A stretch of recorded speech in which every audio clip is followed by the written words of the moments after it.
જેતપુર શહેર કોંગ્રેસ સમિતિ દ્વારા જિગ્નેશ મેવાણીના સમર્થનમાં આવેદનપત્ર અપાયું। શહેર પ્રમુખ સહિતના કાર્યકરો દ્વારા મામલતદારને આવેદનપત્ર અપાયું। દારૂના અડ્ડાઓ બંધ કરવાની માંગ સાથે આવેદનપત્ર આપી રજૂઆત કરાઈ। કોંગ્રેસ આગેવાનોએ દારૂની ખાલી પોટલીઓના વિડીયો પણ વાયરલ કર્યા। જેતપુરમાં 5 પોલીસ સ્ટેશન ખુલ્લેઆમ દારૂ વેચાતો હોવાનો કોંગ્રેસનો આક્ષેપ। દારૂના અડ્ડાઓ બંધ નહીં કરાય તો આંદોલન કરવાની ચીમકી। HX24 ન્યૂઝ ગુજરાતી સાથે હેમંત શેખવા, જેતપુર।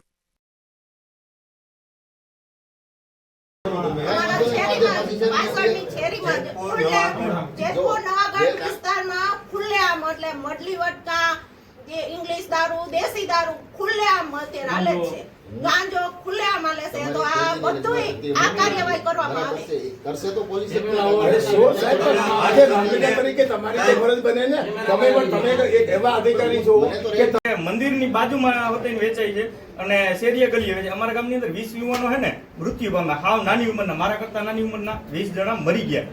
એવી સ્થિતિ અત્યારે થઈ ગઈ છે।